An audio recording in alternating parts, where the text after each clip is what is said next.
प्रभु की स्तुति हो। आज हम अपने अपने घर में प्रभु यीशु मसीह के अनुग्रह के द्वारा हम सब स्वस्थ हैं।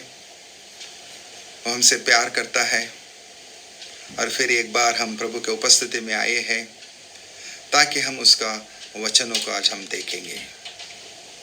आज हम पढ़ेंगे प्रकाशित वाक्य अध्याय 5 को हम पूरा पढ़ेंगे। जो सिंहासन पर बैठा था, मैंने उसके दाहिने हाथ में एक पुस्तक देखी जो भीतर और बाहर लिखी हुई थी और वह 7 मुहर लगाकर बंद की गई थी। फिर मैंने एक बलवंत स्वर्गदूत को देखा जो ऊंचे शब्द से यह प्रचार करता था, इस पुस्तक के खोलने और उसकी मुहर तोड़ने के योग्य कौन है।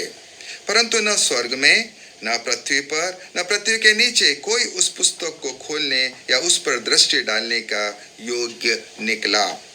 तब मैं फूट फूट कर रोने लगा, क्योंकि उस पुस्तक के खोलने या उस पर दृष्टि डालने के योग्य कोई न मिला।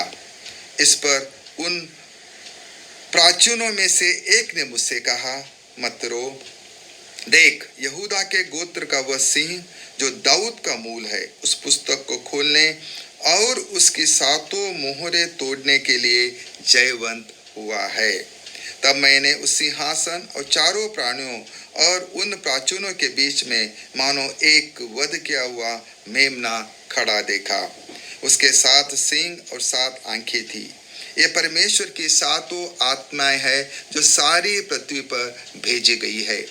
उसने आकर उसके दाहिने हाथ से जो सिंहासन पर बैठा था वह पुस्तक ले ली। जब उसने पुस्तक ले ली तो वे चारों प्राणी और 24 प्राचीन उस मेमने के सामने गिर पड़े। उनमें से हर एक के हाथ में वीणा और धूप, जो पवित्र लोगों की प्रार्थनाएं हैं, से भरे हुए सोने के कटोरे थे। यह नया गीत गाने लगे, तू इस पुस्तक के लेने और इसकी मुहर खोलने के योग्य है, क्योंकि तूने वध होकर अपने लहू से हर एक कुल और भाषा और लोग और जाति में से परमेश्वर के लोगों को मोल लिया है और उन्हें हमारे परमेश्वर के लिए एक राज्य और याजक बनाया और वे पृथ्वी पर राज्य करते हैं। जब मैंने देखा तो उस सिंहासन और उन प्राणियों और उन प्राचीनों के चारों ओर बहुत से स्वर्गदूत का शब्द सुना, जिनकी गिनती लाखों और करोड़ों की थी, और वे ऊंचे सबसे कहते थे, वध किया हुआ मेमना ही सामर्थ और धन और ज्ञान और शक्ति और आदर और महिमा और धन्यवाद का योग्य है। फिर मैंने स्वर्ग में और पृथ्वी के नीचे और समुद्र के सब सृजीव वस्तुओं को और सब कुछ जो उनमें है यह कहते सुना, जो सिंहासन पर बैठा है उसका और मेमने का धन्यवाद और आदर और महिमा और राज्य युगान युगान रहे। और चारों प्राणी ने आमीन कहा और प्राचीनों ने गिरकर दंडवत किया। प्रकाशित वाक्य 5 अध्याय महत्वपूर्ण अध्याय है भाई और बहनों। आज हम देख सकते हैं ये तस्वीर है उन दिन में कि परमेश्वर स्वर्ग में अपने सिंहासन पर विराजमान बैठा होगा और उसके चारों ओर 24 प्राचीन और यीशु के 12 प्रेरित है, इस्राएल के 12 गोत्र है, 4 प्राणी है, लाखों करोड़ों स्वर्गदूत परमेश्वर की स्तुति करते हैं। और यहाँ लिखा है उसके परमेश्वर के दाहिने हाथ में एक पुस्तक उसने देखी करके, और वो अंदर और बाहर से लिखी हुई है और वो 7 मोहर लगाकर बंद की गई है। ये पुस्तक अंदर और बाहर से मनुष्य जाति का अतीत को, उसका वर्तमान को, भविष्य सब कुछ लिखकर बंद की गई पुस्तक है। और एक बलवंत वहां एक स्वर्गदूत आकर वो प्रचार करता है और क्या कहता है, ये पुस्तक को खोलने को और इस मोहर को तोड़ने के लिए योग्य कौन है करके। जब यूहन्ना देखता है, न स्वर्ग में न पृथ्वी के ऊपर कहां भी उसको कोई भी नहीं दिखता है। वो पुस्तक को खोलने के लिए, उस मोहर को तोड़ने के लिए कोई भी नहीं दिखता है और वो फूट फूट कर रोता है। जब वो रो रहा था, एक प्राचीन वहां आ जाता है और उसको कहता है मत रो, क्योंकि वो कहता है कि यहूदा के गोत्र में एक सिंह जो दाऊद का मूल का है, वो ये पुस्तक को खोलने को और इस मोहर को तोड़ने के लिए जयवंत हुआ है करके एक शेर के बारे में यहां कहता है, जो यहूदा का गोत्र से हम देख सकते हैं वो सिंह, वो दाऊद का मूल का है। लेकिन जब वो आंखें खोलता है, वहां वो शेर नहीं होता है, लेकिन एक वध किया हुआ मेमना वो देखता है। सबके बीच में, प्राचीनों के बीच में, वो प्राणियों के बीच में, वो स्वर्गदूत के बीच में एक वध किया हुआ मेमना को वो देखता है। और वो मेमना को वो लोग, सब लोग दंडवत करते हैं।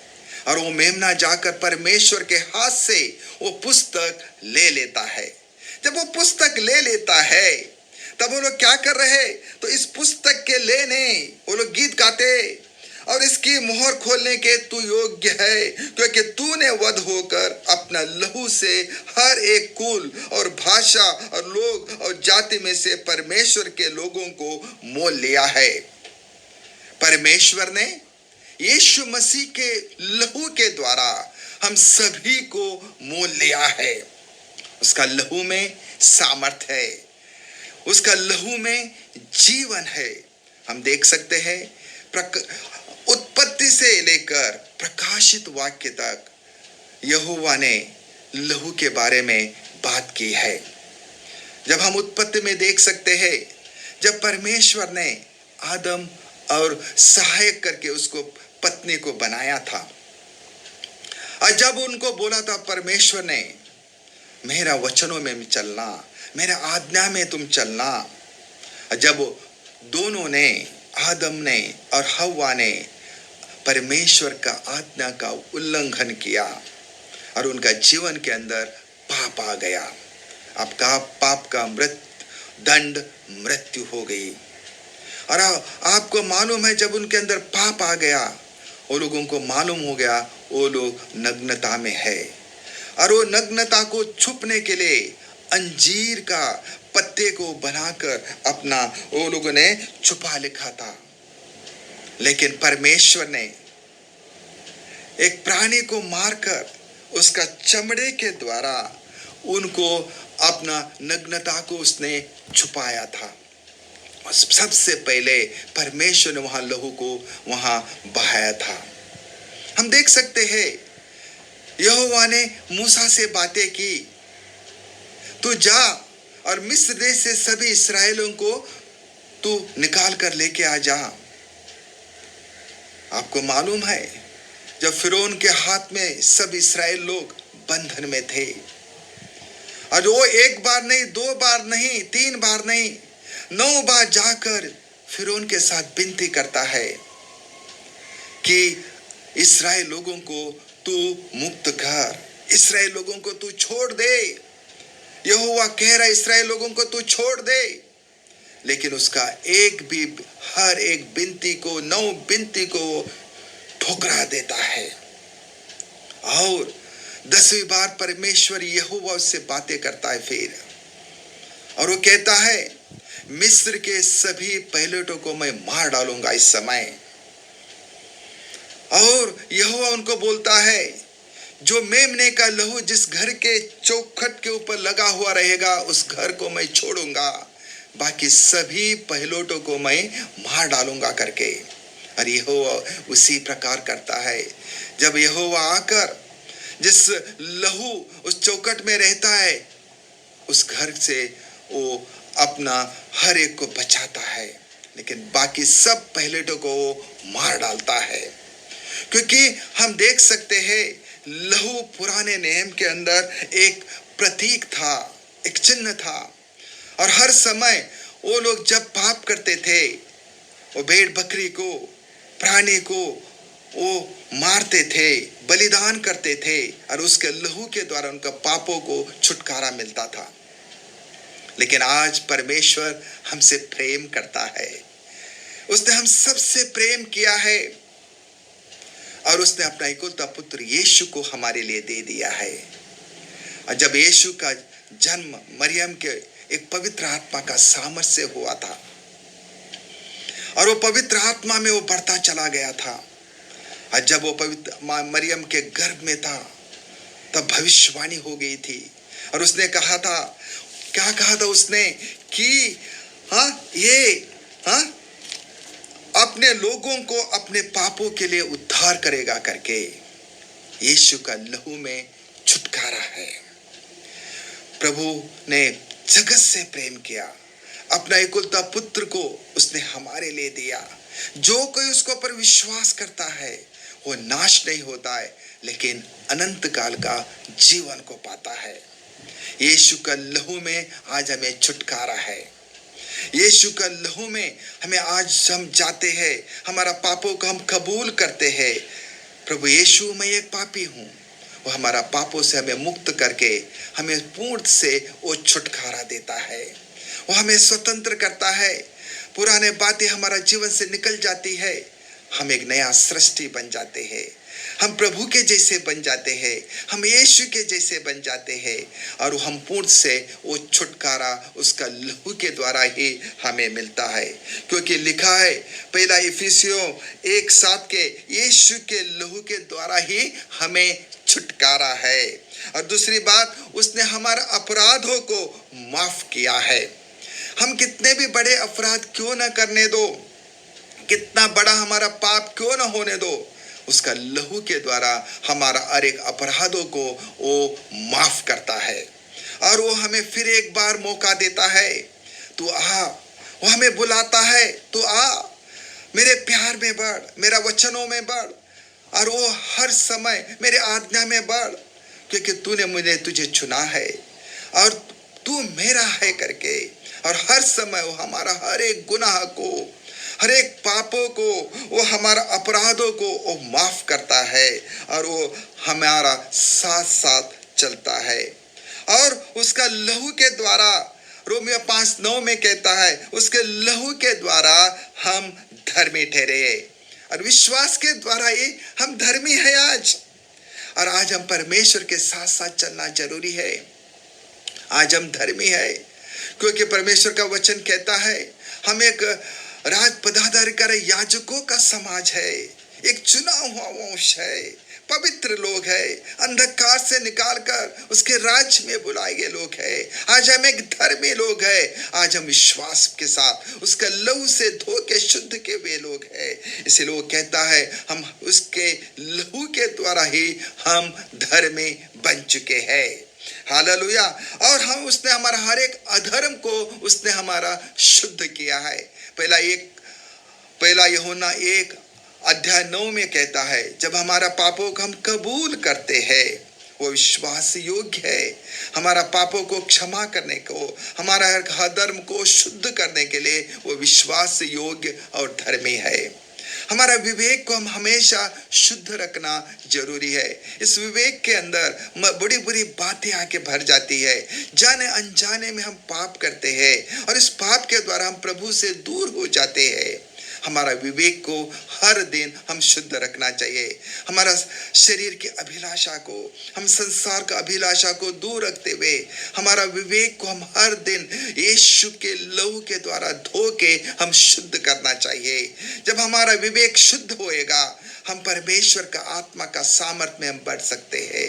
प्रभु हमारे साथ रहेगा और वो हम ए अब्बा, ए पिता करके हम उसको पुकार सकते हैं। हर साथ हम उसके साथ एक घनिष्ठ संबंधों को हम बना सकते हैं, उसके साथ साथ चल सकते हैं, उसके साथ हम प्रार्थना कर सकते हैं। वो हमारा प्रार्थना को सुनेगा क्योंकि वो पवित्र परमेश्वर है और वो चाहता हम भी पवित्रता के साथ हमारा विवेक को हम शुद्ध करते हुए हम आगे की ओर बढ़ना उसके लहू के द्वारा हम हर एक का कर्तव्य है। तीसरी बात वो कहता है कोलोसियों 1:20 में, उसने हमारा टूटा हुआ पिता के साथ उसके मेल मिलाप को किया उस लहू के द्वारा। वो क्रूस के ऊपर उसने लहू को बहाकर हमारा टूटा हुआ संबंधों को पिता के साथ फिर उसने जोड़ दिया है ताकि हमारे अंदर शांति बनी रहे, क्योंकि वो शांति का राजकुमार है। उसका जैसा कोई वो शांति हमें नहीं दे सकता है। सिर्फ यीशु ही वो हमें शांति दे सकता है। वही हमारा प्रभु है, वही हमारा परमेश्वर है। उसने ही हमारा मेल मिलाप को कर दिया पिता के साथ। वो टूटा हुआ संबंध को उसने यीशु ने आके फिर जोड़ दिया है और वो हमारे साथ रहकर हमारे चलाता है। इसलिए भाई और बहनों, हम देख सकते आगे भी शैतान हमेशा हमारे ऊपर दोष लगाता है। उसका एक ही काम है यूहन्ना 10:10 में, उसका नाश करना, दोष लगाना, यही काम है। वो पिता के पास जाता है हम और वो हमारा हर एक दोष को, लेकिन हमारे मध्य में हमारा प्रभु यीशु है, वो हमारा एडवोकेट है, वो हमारा वकील है। वो पिता के पास जाता है, नहीं ये हमारे मेरे लोग है, मेरे लहू से धो के शुद्ध के वे लोग है। शैतान तुझे कोई अधिकार नहीं इनके ऊपर दोष लगाने के लिए। वो हमारी सहायता करता है, वो हमें बचाता है, वो हमारी रक्षा करता है। भाई बहन, यीशु के लहू में जीवन है, यीशु का लहू में सामर्थ है। वो हमें छुटकारा देता है, वो मेरा हर एक अपराधों को वो छुड़ा लेता है, वो हमें धर्मी ठहराता है, वो हमें शांति देता है, वो हमेशा हमारा सहायता करता है, वो हमारा हर दिन हमारा साथ चलता है, क्योंकि यीशु का लहू आज भी सामर्थ्य है, वो हमारा रक्षक। इसीलिए जब जब हम प्रार्थना करते हैं, यीशु का लहू का छिड़काव हमारा जीवन के अंदर हम लेना जरूरी है। उसका हम देख सकते हैं पुराने नियम के अंदर क्या कहा, उधर खाली लहू रखाओ मत, लेकिन जाकर उस लहू को आप लोग डोर स्टेप के ऊपर लगाओ, और जहां उधर लगाएगा होएगा अप्लाई करो, जहां अप्लाई होगा लहू वहां रहेगा, वहां मैं उस घर को मैं बचाएगा करके पहिलोटों को। इसी प्रकार आज यीशु का लहू को हमारा जीवन में हम अप्लाई करना चाहिए, हम लगाना चाहिए। हम कहना चाहिए, प्रभु परमेश्वर, मेरा विवेक को तेरा लहू को मैं लगाऊंगा, मेरा शरीर का हर एक अंग को मैं लगाऊंगा, मेरा हर एक बीमारी जो कुछ मेरे जीवन के अंदर है वहां मेरा तेरा लहू को लगाऊंगा, क्योंकि तू तेरा लहू में सामर्थ है, तेरा लहू में जीवन है करके जब हम उसका लहू में हम लगाते, उस लहू के द्वारा हमें छुटकारा मिलता है, उस लहू के द्वारा हमारा हर एक अपराध क्षमा हो जाती है और वो हमारा बचाता है। आज उसका लहू सामर्थ्य लहू है, उस लहू के द्वारा ही आज हमें बच सकते हैं। आज इस संसार में कितनी महामारी बढ़ गई है, लेकिन आप हर दिन आप लोग प्रार्थना करो, प्रभु यीशु तेरा लहू के उपस्थिति में तू मुझे रख, तू मेरी रक्षा कर, क्योंकि तेरा लहू आज भी जीवित है। इसीलिए वो कहता है, वध किया हुआ मेमना, वध किया हुआ मेमना ने सब पापों को लेकर उस लोगों का पर उसको छुड़काया।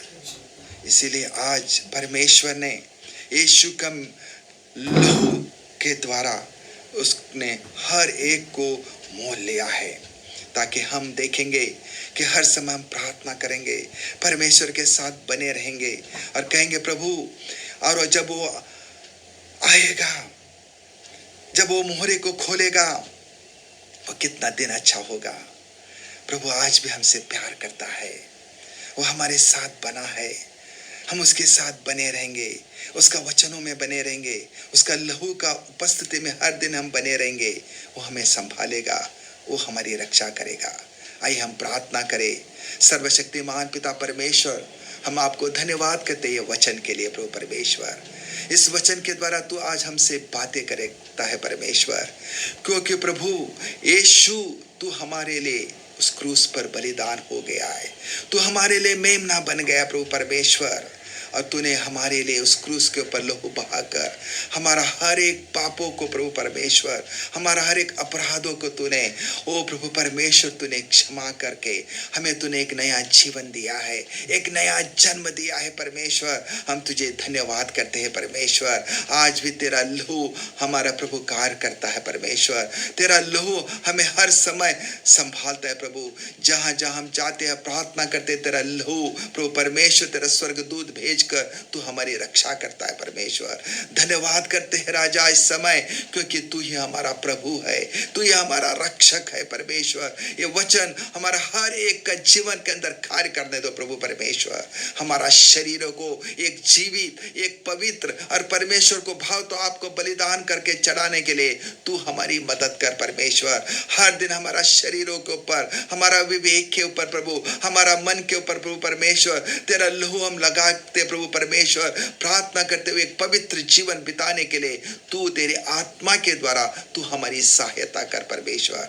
धन्यवाद करते हैं परमेश्वर। ओ प्रभु परमेश्वर, सचमुच तू महान है प्रभु, तू आदर का, महिमा का, ओ प्रभु तू शोभा का, धन का तू एकमात्र प्रभु यीशु है। तेरा जैसा कोई नहीं है प्रभु, तू योग्य है परमेश्वर। धन्यवाद करते हैं परमेश्वर। ये वचन प्रभु हम हर एक का जीवन के अंदर कार्य करने दो परमेश्वर। ये वचन को हम विश्वास में लेते हुए प्रभु परमेश्वर, तेरा लहू में सामर्थ है, तेरा लहू में जीवन है करके प्रभु परमेश्वर, इस लहू को प्रभु हमारा जीवन में अप्लाई करते हुए प्रतिदिन चलने के लिए तू हमारी मदद कर प्रभु यीशु के नाम से।